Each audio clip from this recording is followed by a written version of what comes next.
Nikolich is on your left. His teammates, Miracles, Blue-White Control, they don't like to do anything. They like to they're a do-nothing team. Man. Counter your spells, kill you eventually. Against Sachs, Maine, and Briksza, Briksza, Delver, Lantern Control, and Blue-White Control. Rudy B did win last week on Blue-White Control. He helped put that deck on the map. He's playing it again. But we turn our attention to Maine and Nikolich. Who do you think wins this match and why? Honestly, probably Blue-White Control. Like, they don't really get affected by Ensnaring Bridge that well. I mean, obviously, the Lantern Control deck can put you in the soft lock, but, you know, the Jeskai Control deck has stuff like Cryptic Command, I believe. Yeah. And the Cryptic Command being very good. He has Teferi in his deck. He has Teferi, Hero of Dominaria in his modern deck. Maybe it's good. Ooh, what if he EOT Teferis and then plays other Teferi? Like, Wait. plays the, you know. Okay. You know, maybe. Living the dream, maybe? I don't know. It's weird to me that Teferi Hero of Dominaria is better than Teferi Archmage of Dalfir or whatever. That's not weird to me. That first Teferi is like 12 years old, man. Yeah, but he's gas. It was really good. It's like seriously 12 years old now, which means we're old. Because I remember casting that card in like PTQs. And running my creatures into it and losing a bunch. Every day I feel worse about how old I am. It's all right. We're still just living the dream. Here's a Logic Knot from Nikolich, by the way. Yeah, I mean, Lantern just trying to do Lantern-y things. They cast Ancient Stirrings. Tried to cast Lantern to set up the, you know, the soft ruin your fun. This is another LGS guy deck. Depends on what your definition of fun is. You know what? Sure. Just depends what your definition of fun is. If you don't want your opponent to have any fun, that could be a lot of fun. That's my kind of fun. So Andrew Maine actually has a Damping Sphere in the main deck, so I'm looking pretty good here to hit a bingo square. To have it do nothing? Yeah. Yeah, that's actually true. Like his Jeskai deck, you know? That's actually true. Here's a Steam Events untapped. He's going to mill himself. He's going to mill a Whir of Invention. Yeah, I mean, with Kodak Shredder, you know, it's always good to mill yourself early because at some point you can spend 5, sacrifice it, and get any card back. So, you know, it may seem weird for him to be hitting himself with the mill effect, but, you know, you're basically just making your card selection for Kodak Shredder better later on. Here's an Electrolyze from Benjamin Nikolich. He's going to target Maine. He'll deal him 2, draw a card, and now Inquisition will resolve. Search for his Kanta. Getting that one out of here. Yeah, most likely. Lightning Bolt. Welcome back, everybody. Apologies for the technical difficulties. Cedric Phillips, Todd Anderson. We're here in the booth at the Baltimore Convention Center for SCG Baltimore Open Weekend. We've, of course, got Nick Miller. He's over in the sideboard doing deck techs, picking future matches, player spotlights, and he brought us this feature match here, which we're joining in progress now between Benjamin Nikolich, SCG Columbus champion earlier this year, on, of course, Jeskai Control, against Andrew Maine playing Lantern Control. We're in the middle stages of this game, Todd, where Nikolich has a little Snapcaster Mage action going, and Maine doesn't really have much of anything going right now. Yeah, I mean, Andrew Maine's deck is built on the predication that they are going to assemble a ton of artifacts that all kind of work together to lock your opponent out of the game. Nikolich was able to counterspell the Lantern of Insight on the second turn with a Logic Knot, and ever since then, Andrew Maine's just been trying to play some discard spells to, you know, hopefully keep the Jeskai deck from being able to interact. The Snapcaster Mage, I believe, flashback a Logic Knot to counter something else, and now is actually putting pressure on Maine. And that's exactly what this Jeskai deck has to do in this matchup. They need to find some way to apply pressure to basically force the hand of the Lantern player to do something. Yep. Otherwise, you know, they just get infinite time to set up their lock pieces. So as these players are waiting to be given the green light here, you see the other matchups. Adonis Medrano is playing Blue-White Control against SCG Atlanta champion and 3-time SCG Tour Open champion Rudy Briksza, who's also playing Blue-White Control. Briksza helped his team win SCG Atlanta last weekend by playing Blue-White Control in the standard seat. And then on the top shelf, Luke Purcell playing Miracles against Mitchell Sachs playing the Legacy Boogeyman, Briksza Delver. You know, I don't think Briksza Delver is that good of a deck. I'm just going to say it. I have played it as the Legacy player in a team event. Okay. One of my teammates has played as the Legacy player in a team event, and both times they had the worst record on our team. Really? Yeah, by a wide margin. Well, what do you think is the best Legacy deck then? Do you think there is one? No, probably not. Okay. I used to think it was lands, but over time, like, it just got worse and worse. Like, it's one of those decks that just gets worse as people realize it exists and figure out how to play against it. Okay. Well, we're back underway now, folks. Our technical problems hopefully are solved. Thanks for sticking and staying with us here on twitch.tv/SCG Tour, as Andrew Maine's going to play a Pithing Needle, and we'll get confirmation on what he is naming. He's going to need Celestial Colonnade. Without an ensnaring bridge right now, that's actually a pretty good name. Ooh, another Snapcaster Mage. Just peels back-to-back skis. Yeah. This is putting a lot of pressure on Andrew Maine. 2 bolts here, EOT with the Snapcaster, plus going to untap an attack for 4, and it looks like that's enough to get the job done. Well, we took a step away, we come back, and we see Benjamin Nikolich peeling some Snapcasters and some bolts, Todd. We had to wait like 5 minutes or whatever for Nikolich just to kill him in one spot. Well, Benjamin Nikolich is going to win game number 1 over Andrew Maine. Just got control up a game over Lantern Control and Andrew Maine. And, of course, you see at the top there, Luke Purcell is down a game against Mitchell Sachs. So take that. Briksza Delver doing what Briksza Delver does. I mean, there's a reason why everybody plays it. It's fine. It's a good deck. We'll talk more about that and a whole bunch more. But first, a few words from our friends over at Twitch.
Welcome back, everybody. StarCityGames.com Baltimore Open Weekend as we prepare to watch game number 2 here between Andrew Maine and Benjamin Nikolich.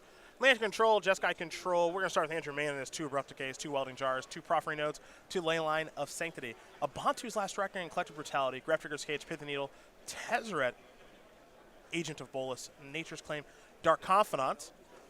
What do we like, Todd, here and why? So I don't expect a ton of disenchant type effects out of a Jeskai Control deck, so I don't think Welding Jar is where we want to go. Leyline of Sanctity has some value because one of the ways that the Jeskai deck can win is just by burning you out, as we saw in the previous game. Like, obviously, Snapcaster Mage had a little bit to do with it. But, you know, just the fact that Leyline can protect you from all the Lightning Helixes and Bolts and Electrolyzes, you know, that's going to be their main way of killing you through Ensnaring Bridge. Collective Brutality I do like as just another discard spell. You can use it to pick off a Snapcaster Mage that's pressuring you as well. And you do have like a couple of not-so-great cards like the backup Mox Opal, for example. Not a huge fan of Pithy Needle in this matchup. Really only there to stop something like Celestial Colonnade. And, you know, cards like that are not a huge deal for an Ensnaring Bridge deck. We'll go over to Nikolich, who's got 2 Dispel, 2 Vendilion Click, 2 Damping Sphere of his own. 2 Celestial Purge, a Baneslayer Angel, and Elspeth Sun's Champion. Settle the Wreckage, Wear Tear, Negate, I think a good one here in Engineer Explosives, and Rune Halo. Yeah, so Rune Halo, I believe, can shut off not the Lantern of Insight, but Codex Shredder, right? You have protection from the card, so you can't be targeted by the Codex Shredder? Yes. If I'm not mistaken, that's how that works. Yep. But, you know, they still have other ways to mill. They have, oh, man. Hey, Pixis. Pixis of Pandemonium. Yep. I was getting there. Yep.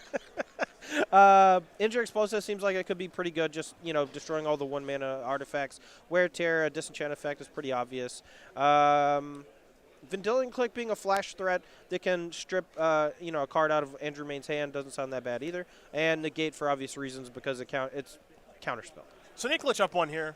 The Snapcasters were timely. He's taking a mulligan right now. The Snapcasters in the Bolt, Snapcaster Logic knotting away the War of Invention. All that stuff was very good. Do you think he's favored after sideboard?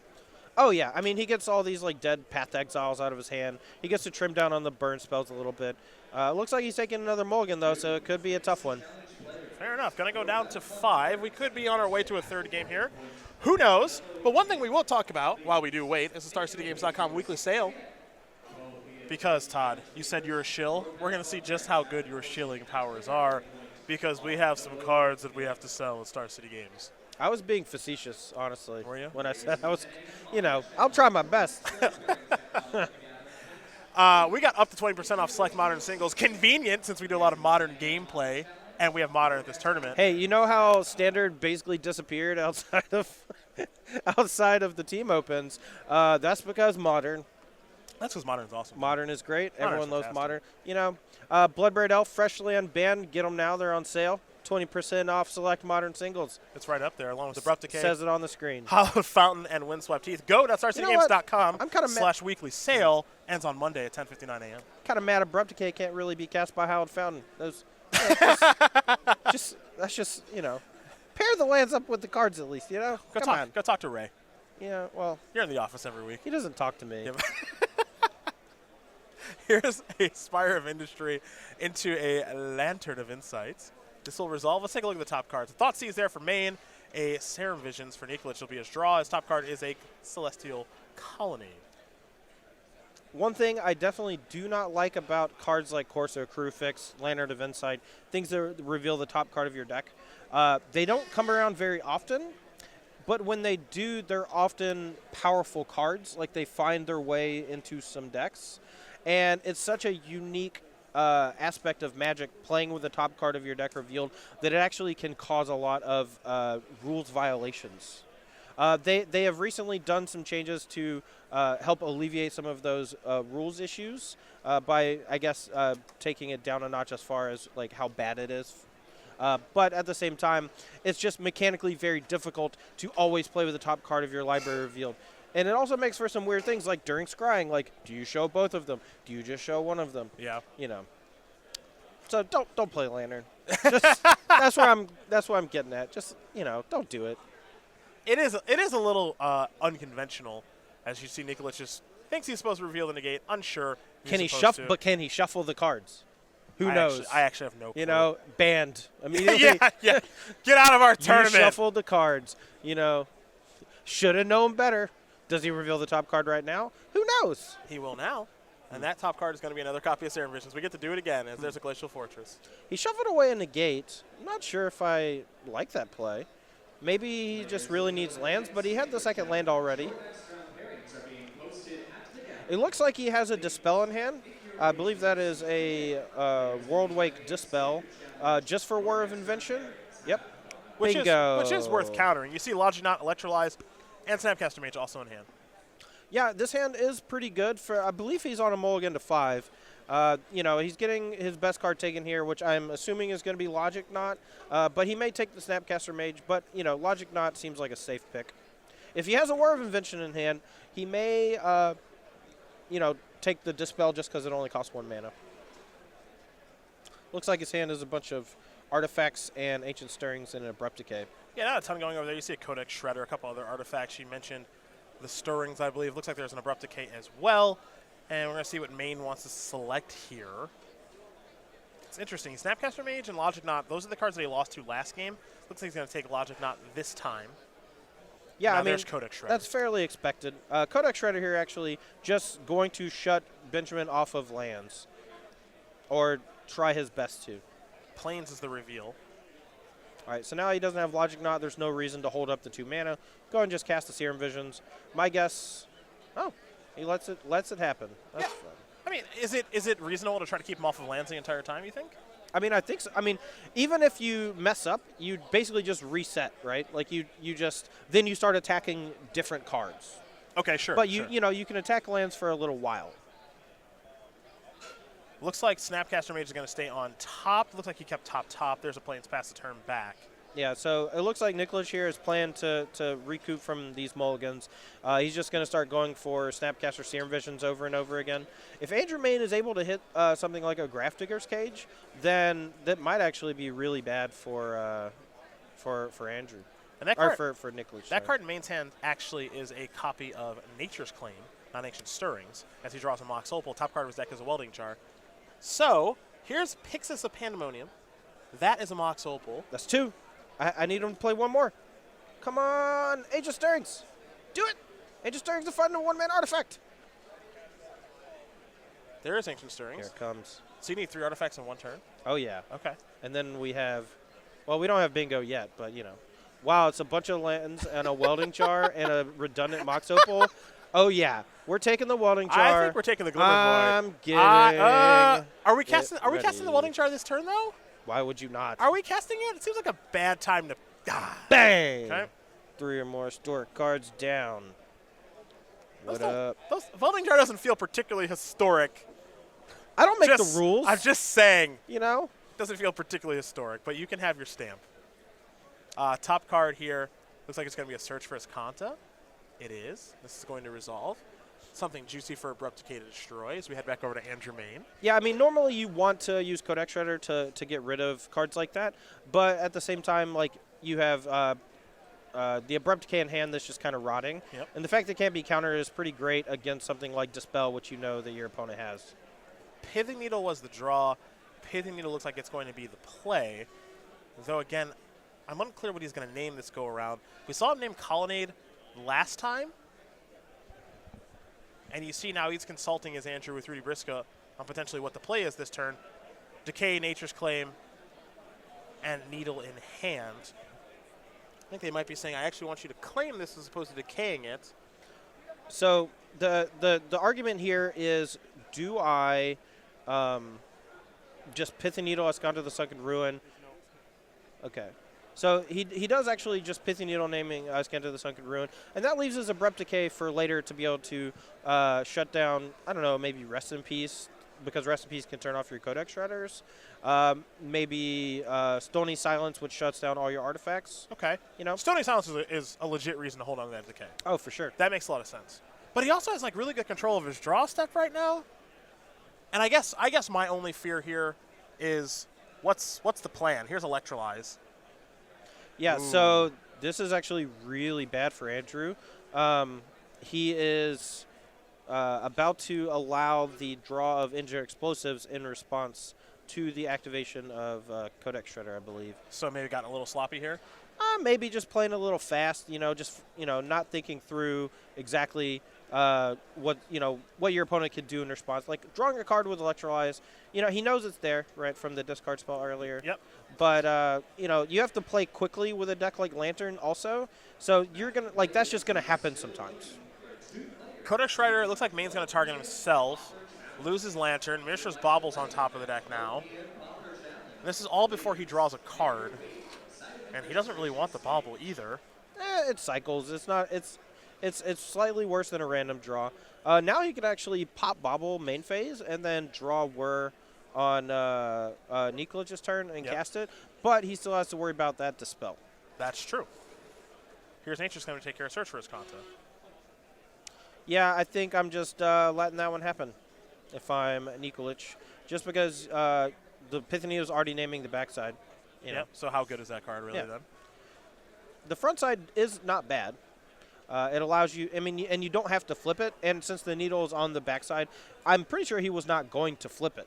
Just because you can keep, if the Lantern player leaves you with like a dead card on top, like a land or redundant burn spell or whatever, you can just put it into the graveyard, and then they have a chance to activate again. But here's EE for 1. 1 mana permanents on the battlefield right now are Lantern of Insight, Codex Shredder, Pixis of Pandemonium, and Pithing Needle, naming Escanta the Sunken Ruin. Well, that is very, very bad news for Andrew Maine. Pithing Needle maybe should have been naming something else. Yeah? I'm inclined to agree. I mean, once you have Codex Shredder and Lantern of Insight going, I think you just, since he had Abrupt Decay for the Search for Escanta, I think you just want to use that and then use Pithing Needle on the one card that could destroy you. You know, this is really bad. So here's EE in the upkeep. Coda Shredder is going to mill Cryptic Command. The top card now is Aspire Bluff Canals for Benjamin Nikolich. So he does have the ability to Welding Jar one of his 1-mana things. He does not have enough mana to activate Codex Shredder's secondary ability, though. Which one of these do you want to save? Honestly, Lantern probably. Yeah. It's the one you have the least amount of redundant effects for. Okay. Pithing Needle's gone too. Get it out of here. Pithing Needle does have to go. So we'll clean up the battlefield here. We will notify our judge that needle must go. It's not a huge deal at the moment because the Search for Escanta is already gone. Welding Jar is the top card of the deck. There goes the needle into the graveyard. Battlefield all cleaned up. Just want to point out, Regeneration does tap the permanent. You don't get to see that too often. It's actually kind of important with Whir out there, with Whir in hand, yeah. Mm-hmm. And now you take a look at the battlefield. That Mox is off.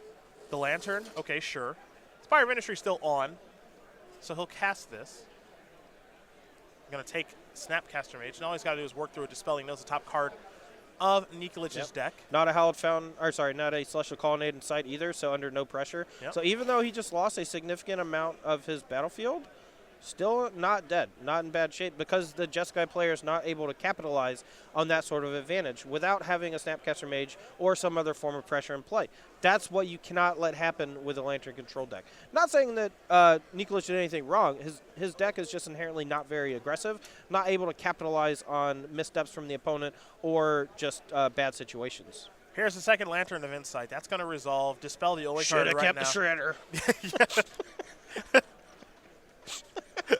I think he's going to sack this one, and make him shuffle because he doesn't want Nikolich to have a Cryptic Command. Definitely should have kept the Shredder. Sure. So Nikolich is going to draw a mystery card here. Actually, it's not a mystery because we're all going to see it. I take that back. Well, he gets a fresh look. If it's a Cryptic Command, you know, there's a chance that Andrew just shuffles it away again. Stony Silence, you know, fine. Oh, yeah. All right. Pass the turn back. I think you let him have this one. Yeah, you kind of have to. Oh, boy, this is getting tough. Nope, yep. Stirring's the draw. My guess is we are not going to have a Game 3. That's just my guess. Okay. Could be wrong. That blue-black land does not tap for green mana. We'll do it via the Mox. Yeah, definitely Crypticing this. Look, I'm gonna have to call a judge here and move that Welding Jar out of the lands pile, please.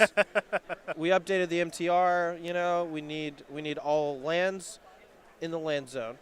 Okay, creatures in the creature zone. He's moved it over a little bit. Okay. It's hanging out with the Mox now. They're teaming up. That's fair. Nikolich is going to sacrifice a fetch land, go get himself a Steam Vents. I'm also very obviously joking. I hope no one thinks that I'm actually getting on to Andrew Maine. He's in some real trouble this game. Oh, yeah. No, he's in – yeah. If Andrew Maine had drawn like a Pixis of Pandemonium or a Codex Shredder instead of a backup Lantern of Insight, this game would be significantly different. Yeah. Ruined Halo on top now. Hollow Fountain's got on the battlefield tap. Nikolich still at 20. Maine at 50. Life totals don't matter a ton, as here's the Snaring Bridge. Maine doesn't even care about that, and I think that's reasonable. Yeah. Ruined Halo the draw, Island on top of the deck. You know, I'm actually kind of curious what he would name if he casts it. He's probably going to wait until either like a Codex Shredder comes in or something. You know, there's not a whole lot of things named. Pixis of Pandemonium is not a targeted effect. It's both players. Yep. So I feel like Ruined Halo should just be naming Codex Shredder, just straight up. Is there any reason to name Discard Spell? Probably not. Probably not, no. I mean, I guess he can protect his negate. Like if he sees him flip over Inquisition of Kozilek or some such, then he plays it, and then his Dispel still locks down the War of Invention. So. Now here is Ruined Halo. Let's see what this is going to name. Yeah. I mean, you shouldn't name that one. That's. Should he name Lantern? Maybe he should name that one. He's got Teferi on top of his deck. I think you might. Oh, well, Abrupt Decay is going to kill that, so it doesn't matter. Right here. We go back over to Andrew Maine, who's going to draw a Pithing Needle. Lantern was the name briefly there with Ruined Halo. Here is the Needle. I think we're going to see a negate. A little fight over this. Yep. Yeah, I mean, naming the Lantern, like it is able to just sacrifice and shuffle away the Teferi, so that's fine. All right, going to sacrifice a Lantern to shuffle away the Teferi because Andrew Maine does not want Benjamin Nikolich to have that. As you would take a look at our leaderboard here very quickly. Rudy Briksza. He won SCG Atlanta in blue-white control. He's looking to win SCG Baltimore in blue-white control. Just won the mirror match here over Adonis Medrano, 2-0. And then you've got Mitchell Sachs and Luke Purcell, Miracles, Briksza Delver, going to game number 3. I got to say, Adonis Medrano is a heck of a name. I wish I had that name. You know, you can have it for the low cost of about $50 and a couple hours of hanging out at the courthouse. That's a lot of work. Yeah. Yeah. Hey, my name's not bad, but Adonis Medrano. Woo! Snapcaster Mage's a good Magic card. Secure the Waste, too. Yeah, I mean, the Ensnaring Bridge can lock it down. Like, he has Word of Invention, which he's just going to go ahead and burn out of his hand here. Dispel from Nikolich is almost certainly going to hit it. Yep. But that's going to lock down, secure the way, or, yeah. Bobble the draw, bobble on top, play the bobble, pass the turn back. How many mana sources Andrew Maine have? Nobody knows. A lot. Welding Jar hanging out. He's going to bobble, take a look, draw a bobble, and now draw a Codex Shredder. Top card is a Grafdigger's Cage. Well, he's got to wait now. This is actually a rough spot. For who? So, if you're Andrew Maine, you want to play your Codex Shredder and have it resolve, right? Yeah. But Nikolich has Snapcaster Mage plus Counterspell in the graveyard. Yeah. So you'd actually want to go Grafdigger's Cage, make you counter that, then play Codex Shredder. Oh, for sure. But if you wait, he'll just secure for Inf, and then like attack you because you have cards in your hand, which is what he's going to do now. Yeah, so he's actually got to cast spells. Yeah. No, I mean I think not. I mean I agree that is a weird spot for sure, but I mean it's only one attack. Like next turn he's 100% going to cast both cards. The problem here is that well, I mean you can't really pop the Mishra's Bobble right now, right? The danger of just taking 10 more damage is pretty high. Yep. But a Snapcaster Cryptic Command at any point can put a land in your hand that you can't replay like at instant speed, and then you just die. That's a good point. I didn't even think about that play. Here is a Serum Visions drawing Lightning Bolt. Man, that is game right there, right? Because he's at Bolt, Snap, Bolt. He just took 10. Oh, yeah. Yeah, Bolt, Snap, Bolt should be game. I'll see what the life totals are. He should be down to 5. Okay. Yeah. Hey, no, that's fine. Hey, Sorcery Speed deck. Bolt you. Snap, Bolt you. There you go. Benjamin Nikolich, the Jeskai Control Master, is going to win this match over Andrew Maine, 2-0. So we're all tied up here now as we're going to turn our attention to that third and final match between Mitchell Sachs and Luke Purcell. We're going to try to jump that way between Briksza Delver and Miracles. That was, by the way, a mulligan 5 for Nikolich. You got to remember that. You know, I actually thought that was a pretty good matchup for Jeskai. You know, just having a lot of ways to draw cards and main deck ways to not only interact with like stuff like Ensnaring Bridge, it is kind of a nightmare for land and control. You know, they're really planning to prey on people who don't have a lot of ways to get through Ensnaring Bridge in game 1. And the Jeskai deck has not only Cryptic Command but just burn spells. You can also see Maine's a little bit frustrated there too. That Engineer Explosive is a bit of a misstep there, letting that resolve. And actually letting him draw it, not letting it resolve. But either way, we're all tied up as we head over to Sachs and Purcell. A Gataxian Probe, blah, blah, blah, Deathrite Shaman, blah, blah, blah. Hey, Miracles. Better swords it. I mean, why would you sword to Deathrite Shaman for Miracles? You want them to play more things so that you can then hit them with a big old Terminus. All right. I don't know. Hey, you're much better legacy than I am. Here's a Ponder. You're right. Yes. You're a much better legacy than me. All right. One really cool card in the Miracles deck that doesn't really get a lot of press is Portent. Yeah. So cards like Ponder, Brainstorm, like those cards can't set up a Terminus like immediately. Okay. They set up a Terminus for like the next turn, like your next turn. But Portent actually draws at the beginning of your opponent or beginning of the next upkeep, right? So a Portent allows you to cast it on your turn, and then on your opponent's upkeep, you actually get to flip the Terminus off the top. And, you know, that's just not something that gets a lot of press. It didn't really start seeing a lot of play until Sensei's Divining Top got banned. So, yeah, like the little delayed cantrip, which lets you Terminus and stuff away, which is actually, I mean, Portent seems like an underpowered card in some regards, but for what this deck's trying to do, not really. I mean, it just gives you more redundancy, but just the fact that you can, essentially cast a Terminus at instant speed on your opponent's upkeep makes the deck feel like Miracles again. Yeah. though just no top counterbalance. But I think it's better that that's not a thing. I think that's a better thing.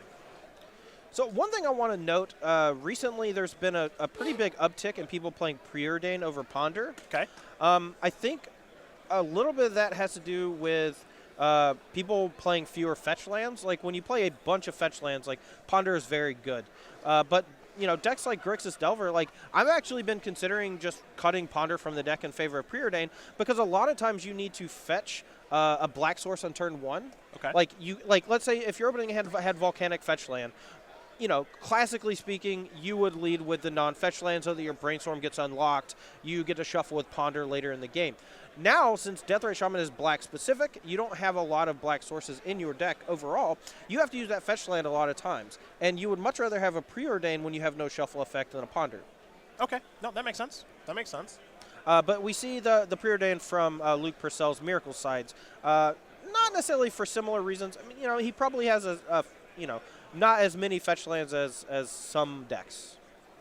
Yeah, I mean, Miracles doesn't want to play a ton of fetches, right? Like, not now that you don't have tops. Before you wanted to load up, right? But now you don't need them as much, and this is more of a way to think fade discard spells, but also just control Terminus better. Yeah, most likely. So since Mitchell doesn't have a whole lot of pressure going on here, looks like Luke's going to go ahead and burn a Swords to Plowshares. I can't imagine another 1-mana spell other than like Path to Exile, which is basically the same thing, except they don't gain life in this matchup. Yeah, so here is Swords. Bah. Yeah, and you said it. He does not have much pressure at all. I mean, my guess he just has a whole lot of disruption. He's trying to get max value out of his Brainstorm. Doesn't want to commit too many permanents to the battlefield in fear of Terminus. So, Deathray Shaman already has Luke down to 12, though, so it's done some work. Yep. The fetch lands plus the Deathray Shaman's been activated at least twice, maybe 3 times. Well, here's Brainstorm. Legacy's best card has just been cast. 3 cards coming here for Sachs. 2 will be going back here in just a moment. But he needs to get some pressure going. Yeah. My guess he's just going to put back some lands, fetch them away, and 100% just digging for a way to apply pressure. So there's sacrificing a Flooded Strand, making it a perfect Brainstorm. There's a Volcanic Island. Did you just, start saying that one day and you're like, that sounds great? Yes. Perfect Brainstorm. Yeah. That's a Cedric Phillips iconic it's one of my catchphrases. Yeah. Started that one 3 or 4 years ago. I gotta figure out a catchphrase for me. Catchphrases are very important. You already have one technically, right? Hoobadoo. That's not one of them. No. I was gonna say you are ridiculous. You have Roll Todd, so you technically already have one, but you need to think of more. That's part of the commentary game. No, I'm just gonna steal yours. Okay, fine. Just crib mine. Perfect Brainstorm. Is that how I talk? No. Okay. That's how I put my spin on it so you can't sue me. Okay, got it. Here's a Vendilion Click from Luke Purcell. So I saw a Lightning Bolt, I think, hanging out in Mitchell's hand earlier. Not normally good against traditional Miracles, but new versions of Miracles have to be more reliant on things like Monastery Mentor and Vendilion Click to get the job done. Since you don't have top, something like Entreat the Angels is a little less reliable, although still pretty good. Oh boy, this hand is very reactive. 2 copies of Surgical Extraction, a Gurmag Angler, and 2 lands. Burp. I might just let him. Have it. Yeah, I was going to say, I might just let you keep them. Have it. You don't want him to draw Brainstorm, so, yeah. I mean, Gurmag Angler can be problematic. It is very big. But at the same time, 1 mana 5/5, probably better than a random card. I'll give him that. Yeah, I mean, I kind of like your thought process, though, if you really don't want him to draw Brainstorm. Here's the hand for Luke. Ooh. Deathray Shaman already ate a bunch of stuff, though, so not a whole lot of targets. So he's going to go after Swords. Yeah, that's not a bad idea, although it feels a little awkward right now, we're in a scenario where you need your cards to affect the battlefield. Cards like Vendilion Click are putting pressure on you. Yep. And if you're using stuff like Surgical Extraction and not playing things that are like creatures of your own or interacting with the Vendilion Click, you're not actually doing anything. Yes, you stop him from drawing a future Swords to Plowshares. You take away one of the targets for Snapcaster Mage. Big deal. Yeah. At the cost of 2 life, too, I think. Mm-hmm. Well, that's probably a Terminus. Just freeze? Nah, could be anything. They're just really tanking on whether or not to put this Ponder into their hand or just play it really fast. I mean, at this point, I think you don't cast it, Like, he has 2 Terminus in hand, I believe. All right, well, he's going to cast it. It's not that bad. You are at a slight life total disadvantage. If the Delver flips, you're actually losing that race. There are 2 copies of Terminus in hand, as you mentioned. There's also a Brainstorm and a Counterspell over there for Luke Purcell.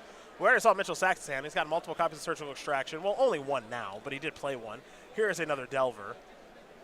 Yeah, I mean, I feel here's a decent point to go EOT Brainstorm, untap Terminus away the Delver. Though Mitchell has a Surgical Extraction, so Luke actually needs to be a little careful. He does need to be a little careful. But he does have the Counterspell. So. Okay. He can, I mean, if Surgical Extraction eats a Counterspell, you know what? Fine. It was good then. That's a good Surgical Extraction. It was good. But it's not because of the spell actually doing anything. Yes. It's because of the card it baited out. Yes. I'd much rather use that Counterspell for something like a True Name Nemesis or, honestly, a Brainstorm. World Council's Judgment is a good draw but not castable. Man, it's almost like fetching basic lands is bad. Oh, stop. That's why Miracles is good. There's a Tundra. Take that. And a Jace. Hello. Yeah, you drew a dual land, and the dual land is great. A couple of cards going to go back from the Brainstorm. No fetch land, it looks like, for Purcell. But could just slam this Jace minus. If he has another land, I don't recall the 2 cards he put back on top, but he has at least a Tundra left, right? So next turn he can go Jace plus Counterspell. That's not too shabby. Force of Will to reveal, yeah? Yes, please. I'll have what he's having. I don't know if he has got a blue card in hand. He's definitely got the 5th land, though. Yeah. No, I mean, sometimes, Force of Will is a 5-mana Counterspell, and that's good enough. Traditionally, in fair matchups, I'm not a huge fan of leaving Force of Will in your deck, but I think Miracles and decks similar to it are kind of the exception. Playing against a control deck, they only have a handful of, big win condition type things, and being able to shut that down, even at the cost of a 2-for-1, I think is worthwhile. I think it's, right on the edge of having to keep in. I don't know if you'd keep all 4 in your deck. I mean, it's better than something like Lightning Bolt, which he's obviously still has in his deck. Yep. But at the same time, it's still a 2-for-1, and a grindy matchup is not the best. Okay. But here, I mean, that's what I'm saying. And against something like Miracles, I think that is the exception. Like in a Grixis Delver Mirror, I don't really like Force Will that much, for example. This is a Flooded Strand. That is attack with Insectile Aberration. Looks like Purcell's going to take the damage. It's going to fall down to 9. And now we're going to head back over to Luke, who's going to play Terminus. You can Surgical this with it on the stack. Oh, wow. Yeah. And it hurts his draw step, too. So he kind of needs to fight over this with Counterspell. I mean, he could just let it go and just play Jace, but there's still the threat of the Force of Will. So he can let it go, get the Terminus get knocked out right, play Jace, Mitchell fetches, plays Force of Will. Luke has enough mana with the Tundra in hand to actually play Counterspell on the Force of Will. And then at that point, probably minus the Delver to take a little bit of pressure off. He has to replay it and flip it, but you have an active Jace, but you have no more removal in your deck. Sure. All the Swords of Plowshares are gone. And you're out of swords. So okay. It looks like he is going to try to fight here. Oh, wow. He might actually just go for Hardcast Force Will and Counterspell just to get rid of all the Terminus. I mean, that might be worth it. No, I think it is worth it. Like I said, it gets rid of all of his removal. I guess he has Council's Judgment, but, not a lot left. Well, let's take a look at the deck list. Sure. This will help. I've got, oh, wow. The name of the deck list, read that. Blue, White, Red, Delver Slayer, version 3. You know what? He better win. You better win, He better sir. Win. Last week when I was playing, my buddy Will Cruz was playing Legacy, and every single opponent he played against that would lose would say, I have such a good Grixis Delver matchup. You are wrong. Not true. It's a fine deck that will beat you in some spots. It beats everybody. That's honestly, whenever there is a best deck in a format, every single, person you play against that's not playing the best deck is going to say, my deck is pretty good against whatever the best deck is, yeah. And usually they're just wrong. Yeah. I don't think Grixis Delver has any bad matchups. Well, that's certainly not true. No? No. I actually think the Turbo Depths deck is a pretty bad matchup. Okay. The black-green deck, just because, like, they have so many Pithing Needles to shut off Wasteland. They don't really care if their spells get countered other than Crop Rotation. Like, everything else, like, who cares? Okay. And they can just kind of combo you without playing a spell. And that's terrifying. That's true. That's true. If Pithing Needle resolves and, like, you don't have, like, a sideboard to Ancient Grudge or some way to get rid of it, You're in trouble. You're in a lot of trouble. So Counterspell got countered by Force of Will. So now all the Terminuses are gone. All the terms and all the Swords of Plowshares from earlier. Correct. So at this point, Council's Judgment, that's about it. Do you want to play Council's Judgment or you want to play Jace? Oh, I meant, like, just as an answer. No, if you're Luke right now. I mean, he's got to be scared of Daze. Like, he's seen Force Will. He knows there's one random card. It's a Delver of Secrets, but he doesn't know that. Honestly, just Jace it up. Well, he's going to Council's Just Judgment. Jace a Rooney, Got to play it safe. Oh, now he's going to lose to, like, Red Elemental Blast or whatever, It's like... Wait, which one who did Mitchell vote for? Yeah. Anybody's guess. We're going to go over to Luke. Luke's going to draw. He's got Jace and now an Arid Mesa, I believe. Yep. Looks like I'm going to play Jace, and I'm thinking actually I'm going to +2 on myself. Because you don't have a way to kill the Delver. If the Delver flips, it's going to kill Jace, but you get, if you put up the 5, it's a little bit harder. Okay. So I like a Jace a +2. Well, if you're Luke, you got to cast him. Like he's tapping is also not that bad. Like, he's tapping and untapping mana right now. He's got an Arid Mesa in his hand. Like, there's no time like the present. Got to cast it and he will. Did he draw Red Blast? You actually called it. You know what? You actually keep in the booth. I'm not going to say, you know what? Whatever. I did it. I did it. You get to stay for another round. I mean, to be fair, he would have probably just bounced Delver and got it Red Blasted anyway. It's true. Who cares? It's true. Yeah, that's true. And he has no removal left in his deck. You know what, sir? Boy. I was wrong. I take it back. Mitchell, Surgical Extraction. You did fine. Surgical looked okay. You did fine, honey. Delver's Transform, revealing a Force of Will. In the interim, a Deathrite Shaman came down. And I think you have no removal in your deck, Mr. Delver Slayer. Luke Purcell is going to lose this match to Mitchell Sachs, as Briksza's Delver was not slayed by the blue, white, red Delver Slayer version 3. We're going to have to check out version 4.